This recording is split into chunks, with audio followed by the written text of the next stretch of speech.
How's it going, everyone? I hope you're having a kick-ass week. As you can see, I have a whole lot of rum cuts sitting on the table, and it's time to evaluate them, to get stuck in and decide what's making the cut and what's going into the faints jar. Holy crap, that smells amazing. Wow.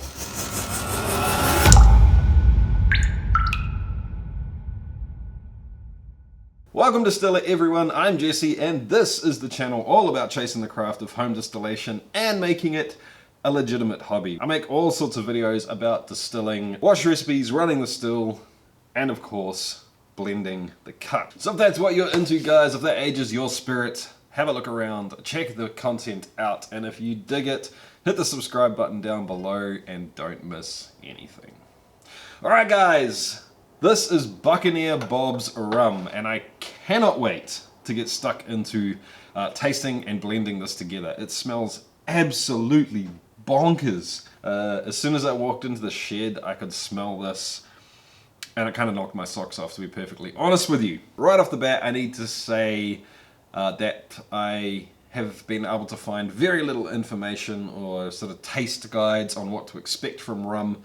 That is possibly because it's such a varied thing. Essentially, the only advice that I've really found is to forget about trying to do it by ABV or when it comes off the still, and to do it by taste and smell, which is how I've been blending all my cuts. Anyway, in other words, team, I guess we're flying blind. Basically, I'm going to go through, see if I can pick the point where the heads turns into the hearts, the spot where the hearts turns into the tails.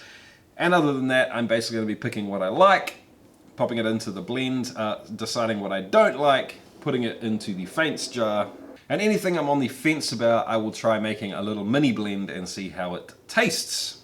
Just in case you have no idea what I'm talking about when I say Buccaneer Bob's rum, I will put a card up top to all the other videos that I've done in this little series on this recipe so you can catch yourself up.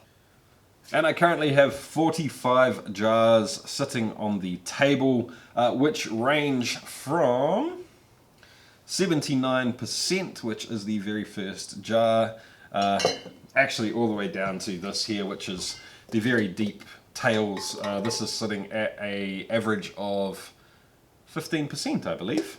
I'm going to set no expectations on where I think the heads is going to turn into the hearts. To be honest, I didn't track it too much on the still. The same with hearts to tails. I'm sure as heck not going to be picking that by ABV. Let's get to tasting. I did make another video in which I went over, card up top here guys, over my process for blending and tasting cuts, but to run you over really quick, couple of little snifter glasses. I find these are great for small volumes. Can really get your nose into them and get lots of scent and flavour out of it. I've got some fresh filtered water for proofing everything down to aiming for 35% with everything to taste it. My trusty spoon for getting a certain volume of liquid out of each jar, and a glass to wash it. I will change that water regularly. A spit bucket, because if I drank everything I tasted I would be smashed by the time I got to the end of it. And some extra water for rinsing the glasses out. Let's get stuck in. I am going to start right splat bang in the middle of that. And in case you didn't watch the other video, the reason I'm doing that, thank you very much for the advice that I received from, I can't remember who, so sorry about that, dude. But the advice was basically to start in the middle where you're almost certain it's going to be hearts, work your way up and down so you don't blow your palate out right from the beginning. And I'm saying that jar 15 at 75% is going to be pretty safely hearts. Like I said, team, I will be proofing this down to 35%, as I will be with everything that I taste today if it needs proofing down. And there's two reasons for that. One is that it drops the ABV down a little bit so you don't burn your palate out heaps. I don't know a lot of people that can taste, you know, upwards of 40 spirits at 80% and be able to taste a damn thing after that. And the second reason is that it does tend to bring the flavors and aromas out a little bit. Anyway, Let's get stuck in.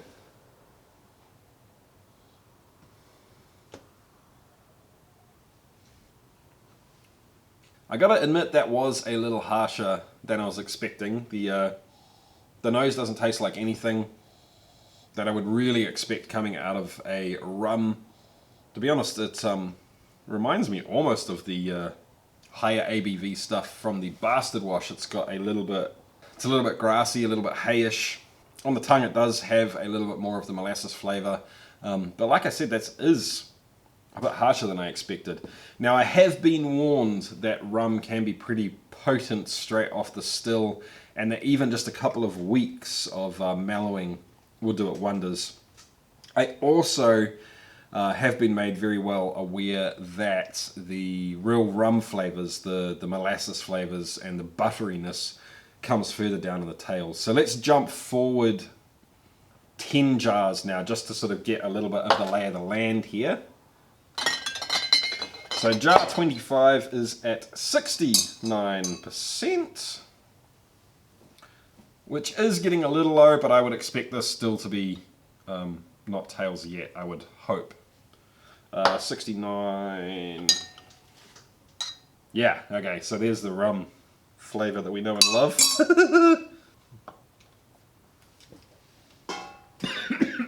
You know what, team? I feel like I'm not really tasting anything tonight. And if you remember, I was much more excited about this when it came off the still.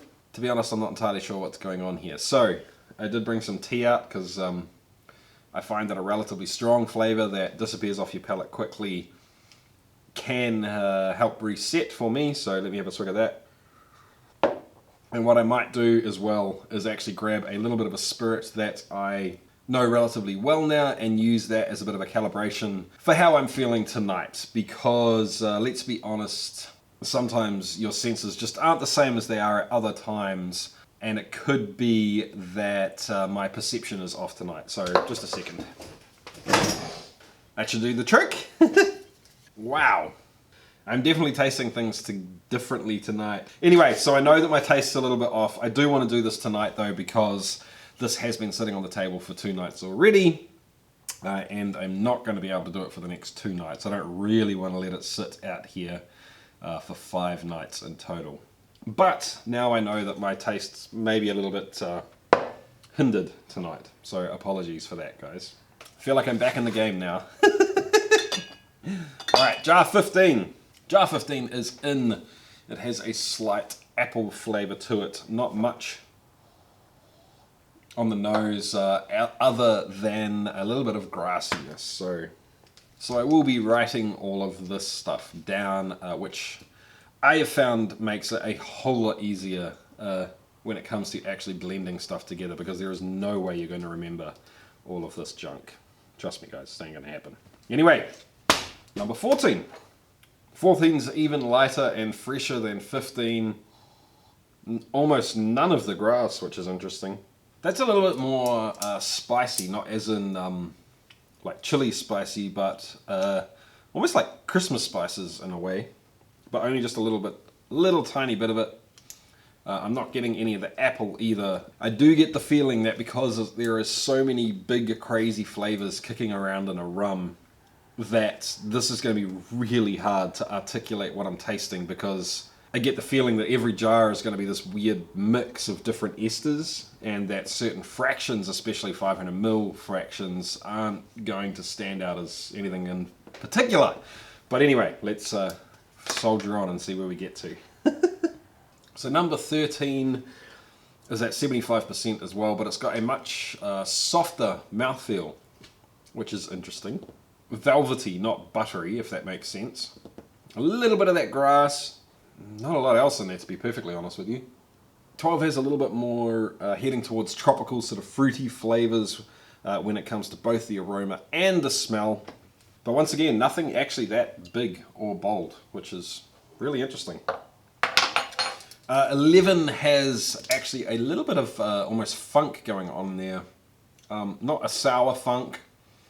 Maybe almost sort of hay-like, I guess. That's quite nice, I like that. I'm going to circle that. Anyway, so far I'm pretty sure that I'm going to be keeping everything. Here's an idea, guys. How about I whip through the rest of these jars and I will taste them all off camera. I'll come back to you with my notes and talk through what I found. Let's do it. Alright guys, it's Future Jesse here. I wanted to cut in really quickly and let you know that the reason that I was finding it so hard to taste all of these cuts was that I was getting really sick. The next day I had a pretty bad cold. I didn't realize it at the time of shooting this video, but now I believe that that is the reason that my sense of taste was seriously hindered. Now obviously what I should have done is waited for a couple of days until I was feeling better and my sense of taste and smell was back, but as I said earlier, I didn't really have that luxury in this situation. I was going to have to wait at least 3 nights before I'd be able to do it, and I didn't have any way of really sealing the jars, and I didn't want to lose that much to evaporation. So I guess at the end of the day, it was probably the best thing to do just to go ahead and blend it anyway. But I have no doubt that I would have done a better job had I not been sick. So I'm going to roll the video of me blending these jars back into my vessel, and as I do so I'll overlay the audio of me describing each of these jars. But I also just wanted to give a real quick update for those of you that was wondering what is going on with the Whiskey Tribe, guys. I've been given word that they have indeed received my samples. I have no idea what's going on and what's going to happen with that yet, but just keep in mind, guys, that they are in the middle of their big launch for the distillery. So huge congratulations to Rex and Daniel over there from the Whiskey Tribe, and if you're anywhere near Austin, Texas this week, make sure you get to that event. It's going to be awesome. Alright, I will be honest with you, team. I'm struggling with this a little bit tonight. I don't know whether I'm just off my game. It may be because I haven't been a huge rum drinker in the past, so I don't really know what I'm looking for in terms of flavors. It feels a lot more chaotic to me in terms of the flavors that are there compared to the other runs that I've done in the past. Let's give you a run through and we'll see what's there. Number 8 is as far as I've gone into the heads so far, and that's right where I'm just starting to pick up heads. The heads present to me as pretty much the same as heads in any other spirits so far. Prickly, tingly, sort of they attack your tongue, slightly numbing or anesthetic sort of sensation, especially on the sides of your tongue, around your lips and on the sides of your mouth. But number 8 is only just sort of starting to show that. It is a little bit peppery as well on the nose. Number 9 gives the rum twang. I'm not entirely sure how to describe that. And also a little bit of red apple on the nose. And it's got a very creamy mouthfeel. Number 10 is smooth and sweet. Number 11 has a little bit of funk and is tropical. Number 12 is tropical. Number 13 is fairly neutral, but it's got this really cool soft mouthfeel. Number 14 has got sort of Christmas spices. Number 15 and 16 are pretty similar to 14, but they're starting to get progressively more of the sort of straight molasses flavor to them. Number 17 has the molasses twang in spades. Number 18 was bizarre. It was kind of almost like cotton candy. It was actually quite delicious. 19 is just like a cut grass bomb, which I actually don't mind. I quite like that. And in my experience so far, that flavor fades and changes pretty quickly. 20 is white pepper and cinnamon. 21 is white pepper and honeysuckle. 22, cinnamon on the nose. 23, sweet hay and golden syrup. 24, golden syrup, peach and cough syrup. 25 is apple and grass. 26, honey and grass. 27, lychee and butterscotch. 28 is kind of like gum trees. I guess you'd call it eucalyptus, like a eucalyptus drop. And vanilla, fig, cinnamon and licorice in 29. Dark fruit, plum, vanilla and leather in 30. And 31, which is as far as I went so far, is toffee and mint with a strange, almost stevia sweetness to it. Now, a couple of things that I want to say at this point. Number one is I really had to go searching for these flavors. Most of it tasted disappointingly neutral, to be perfectly honest with you. And I'm hoping that it's a case of when you add them all back together, the complexity pops out. Because that is chaotic, that's nuts, compared to the other tastings I've done where there's very sort of distinct groupings of flavors that fade in and fade out. There is a bit of a pattern here that I can see where there's certain sort of flavors that group together, but they taste different even from jar to jar right next to each other. And it seems like the flavor comes first and then the nose comes after in terms of jars on the still. So if 28 sort of hits honeysuckle on the tongue, on the flavor of it, then a few jars later you'll start getting the honey aroma, which is weird to me. I kind of thought it would be the other way around. I thought that the aromas would be more volatile and come off first, but what do I know? Number two is while the heads present the same as other spirits I've looked at, the tails to me are quite different. I do not taste them as wet dog and cardboard like I do with everything else I've done so far. They're gamey is the best way I can describe it. It's like goat meat or venison, or even just the smell of like a fresh goat. It's quite weird. It's in some ways similar to barbecue smoke and meatiness, but with the gamey sort of twang and strength to it. It took me quite a while to find tails and to see where they were. I was looking for wet dog and I didn't really find it until way down in the deep tails, but there was something about those tails from sort of 35 on that was a little bit odd. So I'm not saying, this is literally the only time I've done rum, guys, so don't take that verbatim. If anyone else has perceived tails for rum in a similar way, I would be very interested to hear your thoughts on the matter. Anyway, enough talking, and it's time to take a little sample of that blend and see how it's looking. I really hope that it's a little more complex and flavorful now that it's all mixed back together, but we'll see. Alright, we have the blend, the safe blend, or the supposedly safe blend in front of me. That's better, but like I said, I'm a little bit disappointed that there's not more flavor in it. It may just be that I'm having an off night and I'm not tasting a whole lot. It may also be that this needs to chill and mellow together a little bit. It may be that the wood is going to set it off more, and it may be that adding some of that backset dunder back into it may help significantly too. Actually, I can do that right now. There's no reason why I can't. Hold on. Essentially, this is what was left in the pot from the stripping run, so there is no live dunder in this. It has not been filtered yet, but I'm not worried about it having anything funky in it. Let me put just a couple of drops of that. Obviously the color is always nice. Okay, now it's starting to taste more like what I would expect from a rum. That adds the sour note in, it adds the deep molasses note in, and I believe it's bringing out more of the tropical flavors from the head end of the hearts. That is definitely giving me a little bit more hope, but I gotta say, guys, I was kind of hoping, especially with that backset put back into the low wines, that this was going to be a bit of a flavor bomb. Now, it could be that this is essentially, basically my first rum run. I threw everything in together, so I don't have rum tails and rum oils adding up over time. But yeah. Anyway, let's go looking for some more flavor a little further towards the heads and a little further into the hearts. But I think what I want to do first is take off maybe 4 litres of safe hearts, and we'll keep those separate. I will then add what I think is worth adding into the mix and bottle the rest up as well.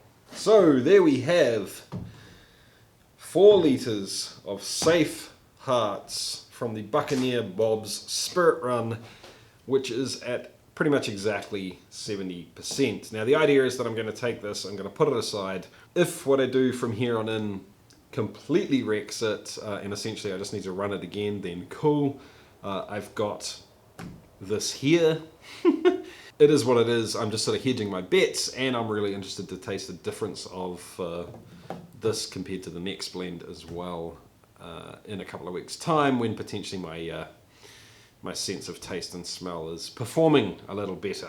Anyway, let me get this out of the way so I'm not tempted to mess with it, and then I will go through the other jars that I am tempted to use from here on in. Alright team, before I tell you exactly what I added to this and what those jars tasted like, I would like to taste the more adventurous blend next to the safe blend and give you a bit of an idea here. So, the safe blend, which I've already tasted. Yep, like I said, quite up front with the grass. It just doesn't taste that rummy to me. And the more adventurous blend, I actually haven't tasted this yet. I'll be honest, I'm not getting a lot on the nose on either of these. That may say more about me than the rum tonight. I'm sorry guys, I feel like I'm letting you down on that one. And I really shouldn't be blending spirits like this, but I don't have a choice. Definitely a little harsher, definitely a little rougher. Definitely tastes more like rum to me. More banana, more of the dark molasses flavors, and a lot more spice. Interesting. Very, very interesting. Alright, let's have a look at what I've added to this, eh? I added jar number 7. It was a very peppery and spicy and sweet. I also went up to jar number 6, which was peach and banana, and funnily enough, this is the only jar that I found banana in. I gotta say that's a little bit disappointing to me. I do wonder if that had something to do with my yeast selection. Down at the other end, I've put in jar number 34, which was quite tart and sour, which does actually seem to come through a little bit in this. It also had some nutty characteristics to it, almost hazelnutty, I guess, and it had some more molasses character to it as well. Then I skipped 35, 36, and 37. They all had sort of smoke and gaminess in them, which I wasn't game for. But what I did do is jump down to 38, which was sweet and molassesy, but it also had this sort of rich leathery thing going on, which I found quite interesting, and I added that in. Number 39 was sweet and rich, but it was more raisin and fig. Now everything after 39 went back to that horrible gamey thing, and it also had almost a sulfury component to it actually, so I didn't want to go anywhere near that. I gotta say that I am glad that I added these things in. I've now got another 10 litres of this more adventurous blend of rum at 70%. So what I need to do is get that jarred up, get it put away. I'm not even going to think about oaking or anything like that right now. To be honest, I'm tired. I'm a little bit drunk. And it's time to go to bed. So before we go, team, a huge thank you to the Patreons. I thoroughly appreciate your contribution to the channel, guys. Even more, I appreciate your input into the channel as well. I hope you've enjoyed this video, guys. If you did enjoy it, give it a thumbs up. If you really enjoyed it, make sure you hit the subscribe button down below. And I'll catch you guys next time. See ya!